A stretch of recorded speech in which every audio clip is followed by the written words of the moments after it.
to try and take this record that has stood for 16 years. Joshua Cheptegei. He'll be following the familiar figure of Roy Groeneweg. His job to do the early pacemaking duties, couple of national titles for the Dutchman. And it's Sonia, once again, this is brutal, but how much confidence do you think he would have taken from the 5,000? Arguably his weaker distance, if he has one. Yeah, well, he's more known for the longer distances, world cross country, 10,000 meters, winning the world championships. And again, this is, you know, it's a bit of a test of concentration here and relaxation from the early stages, you know, to set the pace, but to do it, you know, in an even way. And Joshua has asked, unlike Gide, he has asked for a much more even pace. He wants to go exactly 63 seconds each lap. And they are bang on, just 63.04 for the first lap. And this is the thing, you don't want to panic too much and try to gain time early, particularly in a 10,000 meters. It is a long way to go, 24 laps at a track to go now. And, you know, the first half of the race is really just about getting there as easy as you possibly can and then start to work. This race, it's actually kind of breaking into two already. We have the second pack is going to try and get some of the athletes to run under 27 minutes. But from the front, we have... Roy Groeneweg. He's going to lead out for 1,500 meters and, you know, take the 63-second lap, and then he's followed by Matthew Ramsden, who's had an absolutely fantastic season this year, athlete from Australia. He's broken PBs over 3,000 meter, 5,000 meters, 3:34 for 1,500 meters, and he will hope to get as far as 4,000 meters tonight. This is really good from Roy. He works with the NN running team, who, along with the expertise of the Globo Sports Communication, they have put this race on.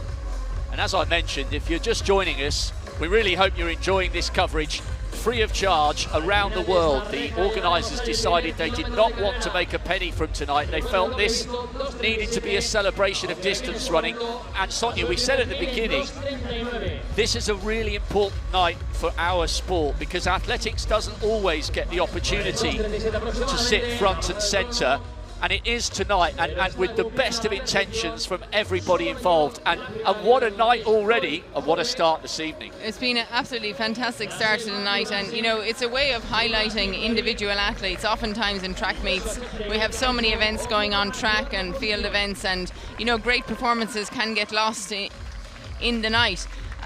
But here we have the chance to highlight great athletes and elevate them, you know, to their greatness and showcase, you know, what individual athletes can do. And, you know, they don't just do it by themselves. That's why we have all these pacemakers here tonight to help them out. A lot of these athletes, they work in teams who help them with their training.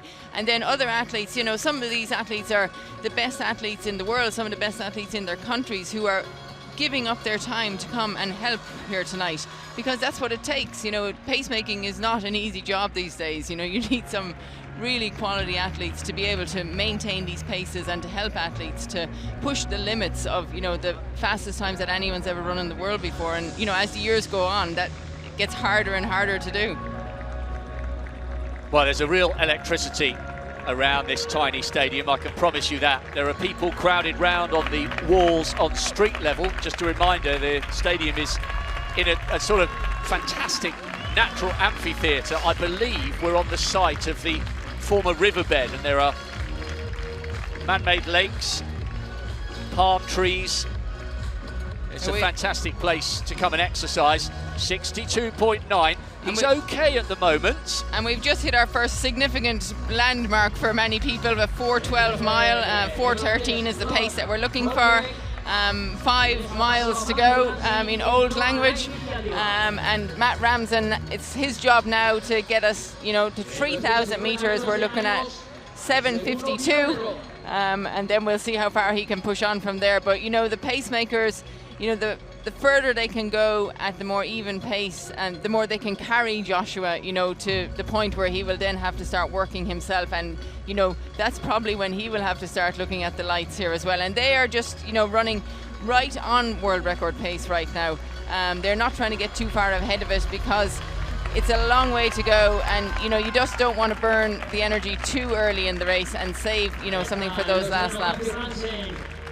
Yeah, and I think we should clarify as well that Joshua's got to run a massive 31-second PB, so people might say, well, hang on a minute, surely that's far too big a margin, but he needed a 22-second PB to take the 5,000 metre record, and he managed that with room to spare. So it's an interesting challenge, and it's a mark of how confident he's feeling, that the fact that he's never run within half a minute of Kenenisa Bekele's record doesn't bother him.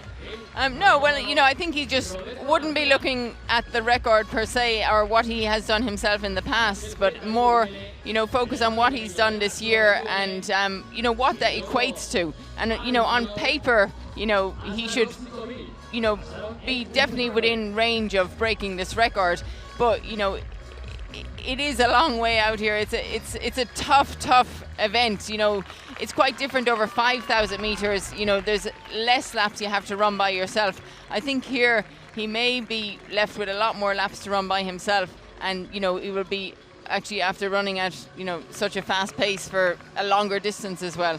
But he's trained for this, he's prepared for this, and I'm sure he knows what to expect. But they are just running nicely on the pace right now, staying even, not trying to get too far ahead, and, you know, pick up the pace in those, saving something for the end, which is what he needs when he's going to be by himself and when he's be looking at those staying ahead of the green lights. We're bang on it right now.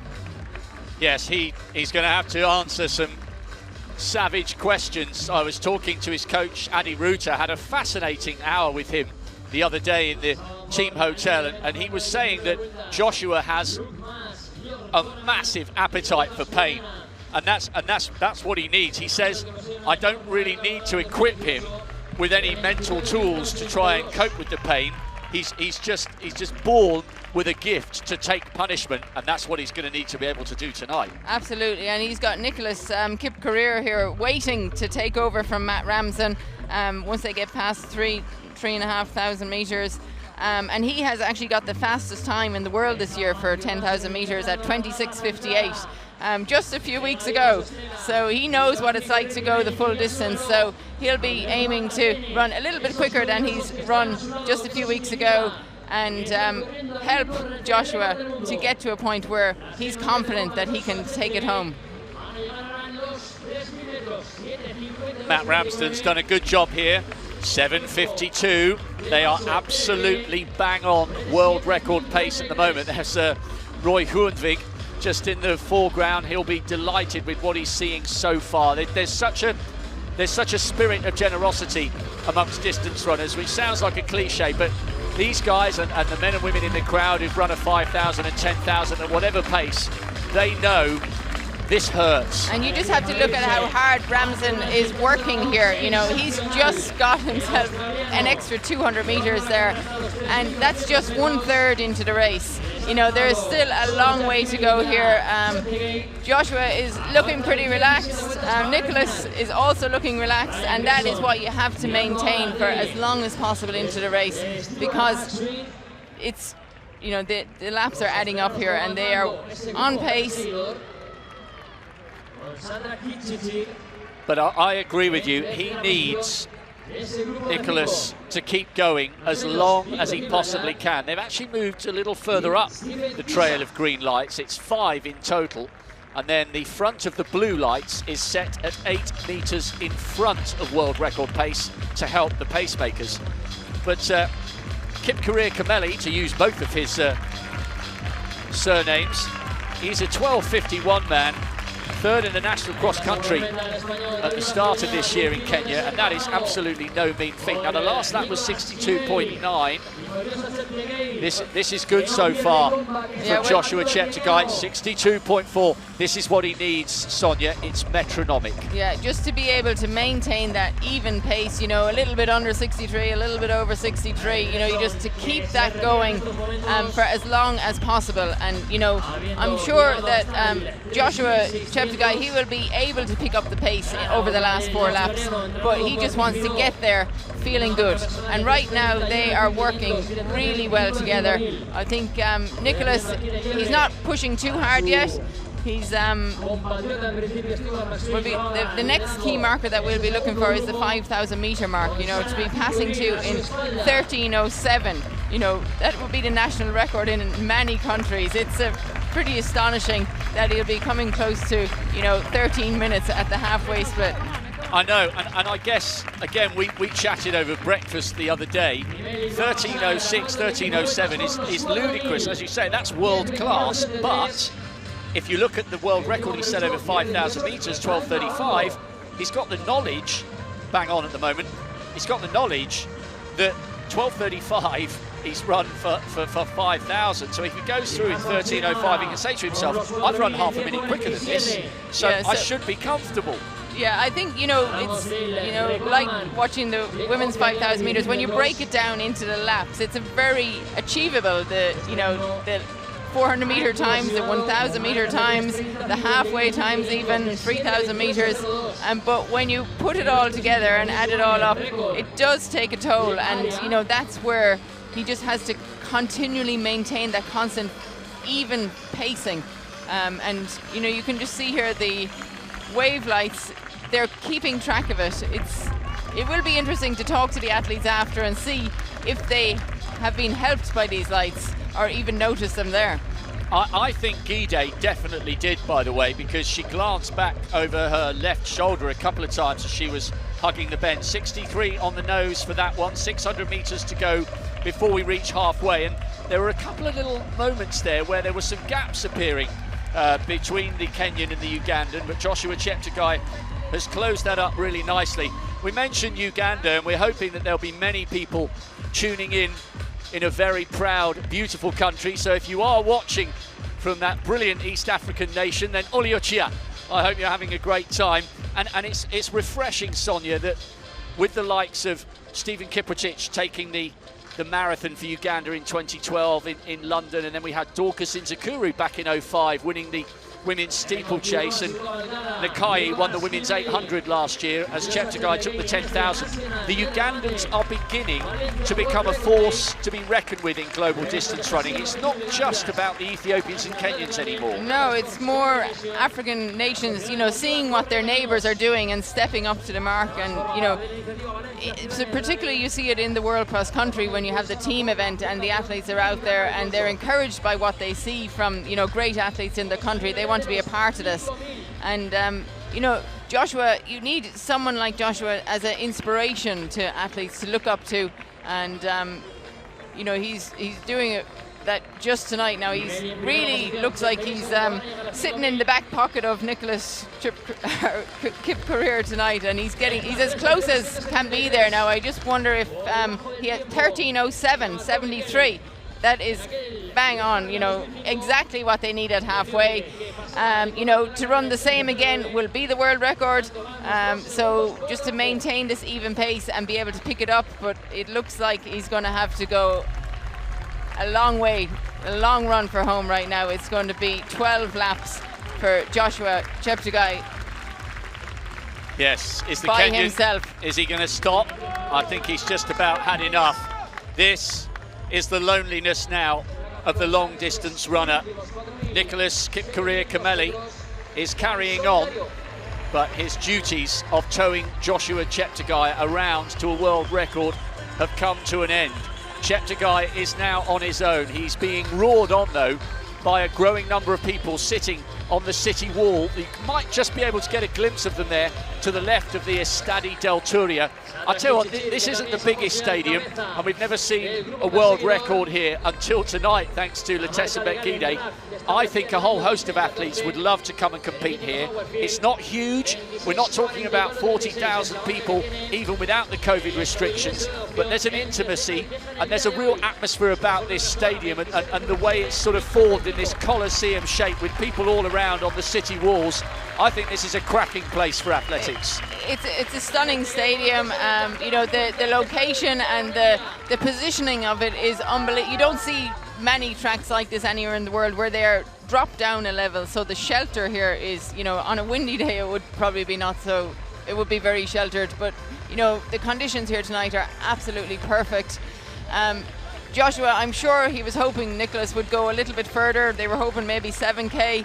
So he really now has to make his mind up and really go for this. You know, it's not an easy task that he has set for himself here tonight. And he's on his own right now, but he is running with the world record pace. He's right in the middle of it. I suppose he's focusing on the blue lights if he can see them. And, you know, I think, you know, if this, you know, is such a help to the athletes tonight, this could be a new, you know, development for athletics. You know, it's something new to help us to push the barriers that, you know, many athletes see there at all levels. And you know what? I just noticed a little, almost imperceptible acceleration there, because I think he sensed that this is getting a little bit tight. It's only half a second or so, but he's still looking okay at the moment. He's got to keep hammering these laps out. So much effort, so much work with Adi Ruta in Uganda. And I think it's really brave of him to have won the World Junior title and then gone over to a big training group in Kenya and got in touch with Global and got in touch with NN Running and said, look, this isn't really working for me. I'm happy to hurt myself. I'm not after an easy ride. But some of these long 40K runs that these older marathon runners are doing, and he was a teenager at the time, they're not working for me and my body's not reacting. I want to go home. Can you help me find a coach who can work with me back in Uganda? Because that's where I think I can get the best out of myself. And boy, oh boy, did that turn out to be a great decision, because since then, he's added the world senior title, the cross-country title, and a world record, called the world best, over 15K. So that gives you the impression, Sonia, this guy has got maturity and he's got emotional intelligence as well as a racing brain. He understands what he needs to get to the top.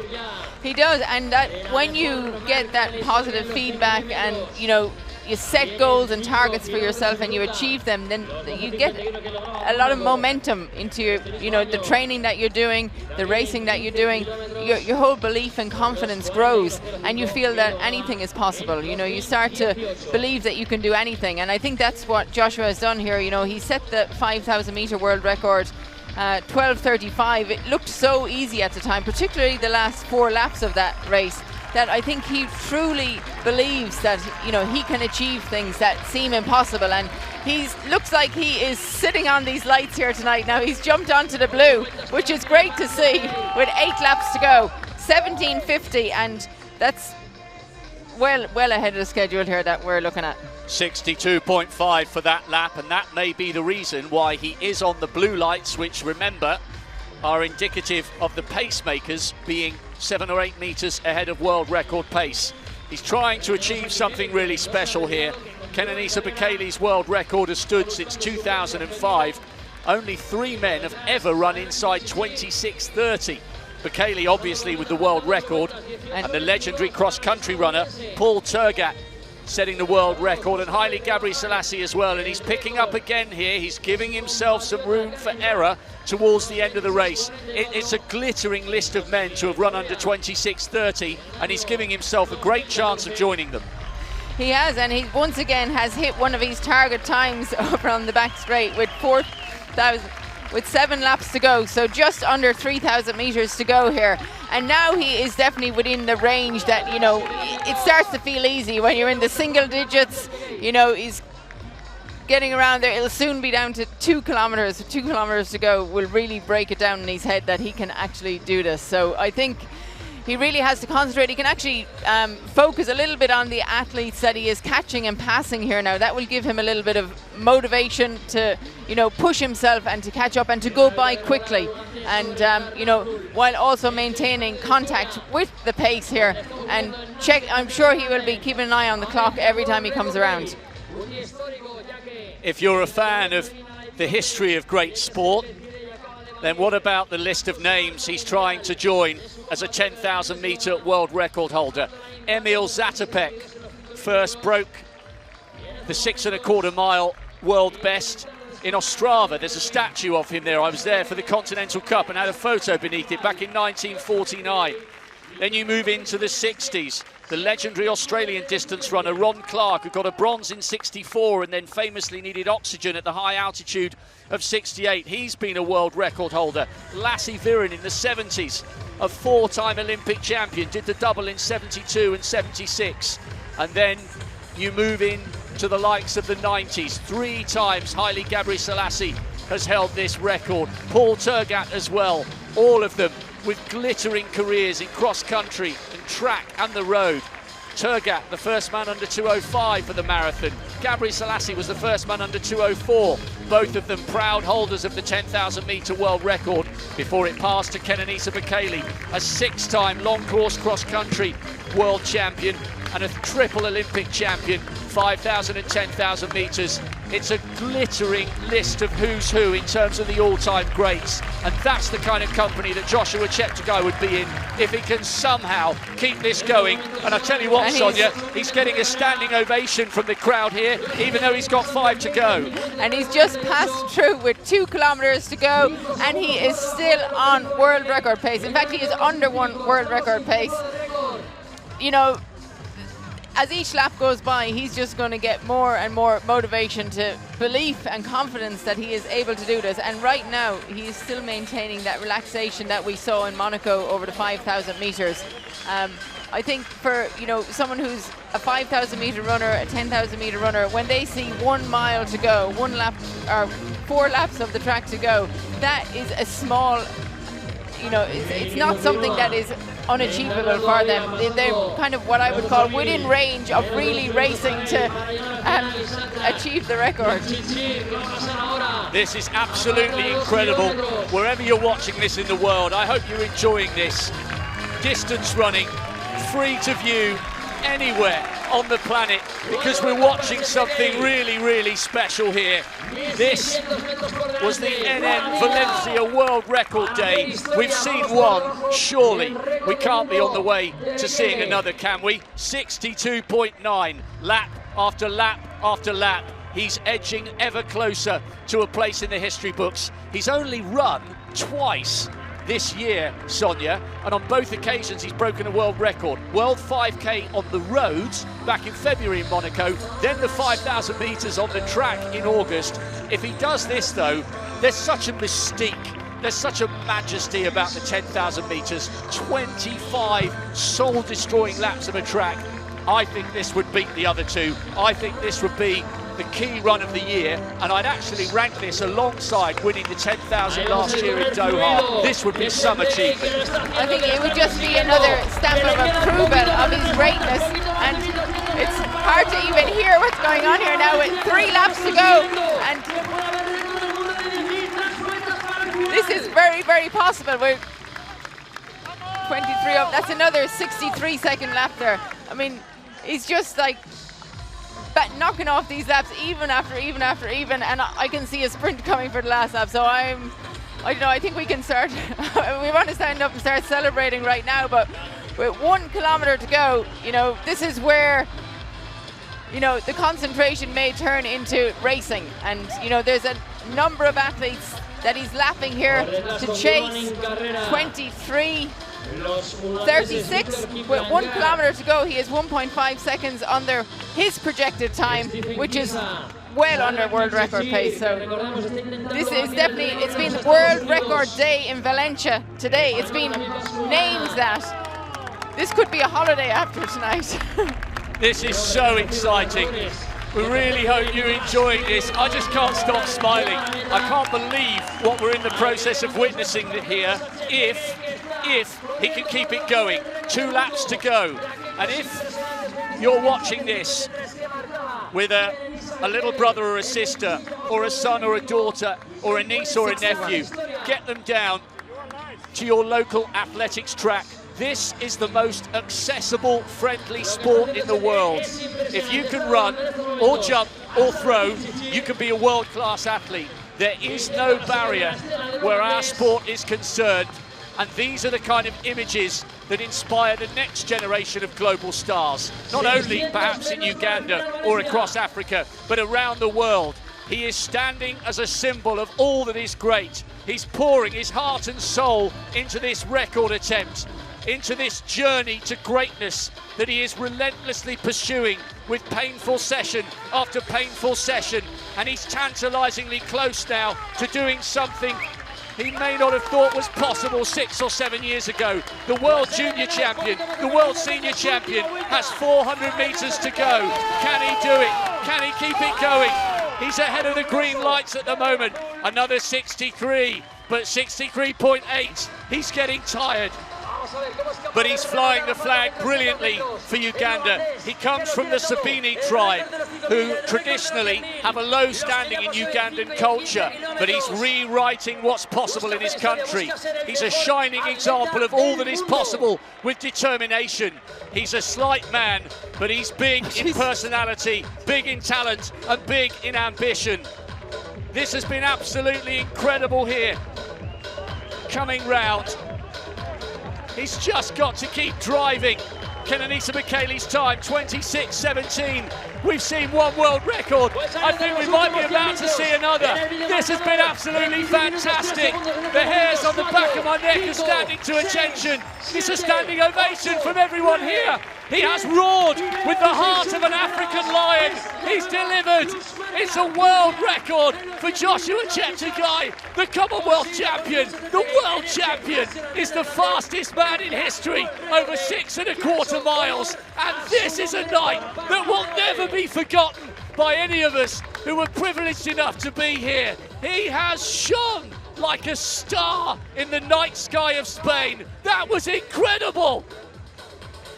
That was outstanding. I mean, the pressure and the expectation for Joshua to come here tonight, a whole day in the city of Valencia built around him, and also on Letsenet Gide, you know, to have the two of them come here and deliver on what was named a world record day is outstanding. It's something that, you know, we all wanted it to happen, but we were fearful, you know, that it wouldn't. But to see it actually happen in front of our eyes is unbelievable. That is just, you know, solidifying his greatness over the past years, running the World Championships, world record, world cross-country champion, and he just made it look easy. He just got faster. I knew those last 4 laps he was going to get faster and faster, but he did get tired going into the last lap, but he was able to carry it through and come home with the world record. A successful year like you couldn't have imagined with, you know, everything being cancelled. It is just outstanding. I'm absolutely speechless after tonight. It was so emotional. There are people wheeling their cameras out here. Everybody around the stadium standing, trying to get a glimpse of the man of the moment. There's a lovely embrace for Roy Hohenweg, who started the pacemaking so well. This was the last 400 meters. This was the run for destiny. Zatopek, Clark, Viren, Gabri Selassie, Turgat, Bekele, and now that list has added to it Joshua Cheptegei, and surely Sonia O'Sullivan, there's only one thing left for him to do, and that is turn a world gold and a Commonwealth gold into Olympic gold. If we have an Olympic Games next year in Tokyo, what a race that will be between him and the defending champion, Sir Mo Farah. And you'd have to put him down as favourite after what we've seen here tonight and across this year. Not just one world record, not 2, but 3. What a year! 3 races, 3 world records, no championships. There's a lot to look forward to when the Olympic Games eventually take place, and hopefully they will next year. Oh, what a night. It's been such hard work for the organisers. There have been so many health and safety hoops to jump through, but they've done it. And Joshua is just about getting his breath back. He's heading over shortly to the former junior international high hurdler, Marlene Vink Rennings, who will very shortly have a word with him. Has he got enough breath back? I think he has. Joshua Cheptegei getting in position on our socially distanced microphone. Let's hear from the man of the moment. Joshua, congratulations. This is an amazing performance. Can you tell us how you feel?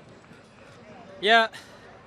First of all, of course, you know, I wanted to live to the expectation of Valencia, the theme which was Valencia World Record Day.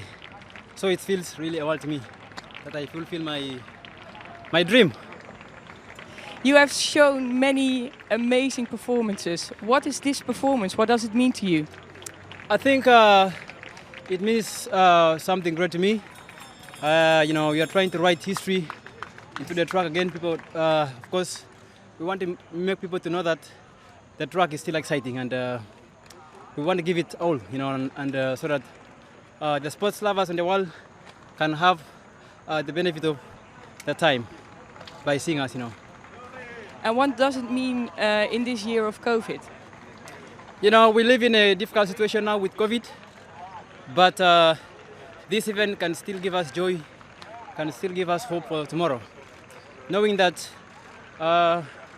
we need to take precautions to defeat the virus, we need to be careful, we don't need to be reckless again, and for sure the world will return back to normal. It will not be any soon because most of the people are not following the precautions and the SOP. So we need to tell them again that we want to get back to normal, and the best way we can do that is when all of us get concerned about coming back to normal.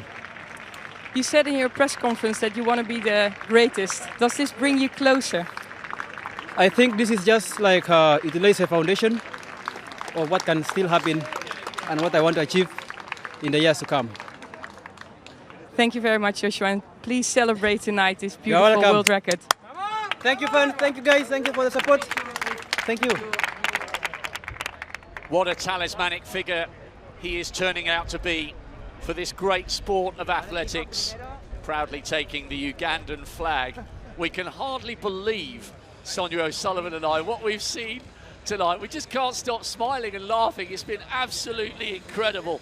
This Stadi del Turia has borne witness here to not just one world record, but two. Unbelievable. The classic photos, 26:11 on the nose. That record had stood for 15 years to one of the greats. Well, he said he wants to become the top distance runner in history. Well, he's giving himself a chance. Well, Joshua was the second world record of the day. If you're just joining us, here's a recap of Guidet's world record earlier. So, Letesembet Guide was out to try and take Tiranish Dababa's world record that had stood since 2008. She too produced a moment of history here. 14:06 plus change. Just 22 years of age. Silver last year at the World Championship. She promised us she could run 250 after 250 after 250. She delivered, and we finally got a word with her after the race. Congratulations, Letesembet. It's an amazing achievement. How do you feel? Thank you very much. I'm happy. I'm happy. What does the world record mean to you? Yes, this is a long time of dream, and I'm very happy by this competition, and it is very big for me. How does it feel to run the world record here in Valencia? Yes, Valencia is very nice place, and I like it. I like Valencia, and I will break for the next time, and also 10,000 meters, another fields. And what does the world record mean to Ethiopia? Yes, it is very nice. I mean, before this is Tornesh Dibaba record, and then now also in Ethiopia, and I'm very happy. Thank you very much. Thank you. Elizabeth. Thank you to Global Communication also. Thank you to Valencia and for all yours. Thank you. He is the king tonight, on top of the world, and why not? I hope he's allowed a small beer this evening. Possibly not, because he's taking part in the World Half Marathon Championships in Gdynia in Poland in a couple of weeks' time. Looking forward to that one, seeing his big debut over the half marathon.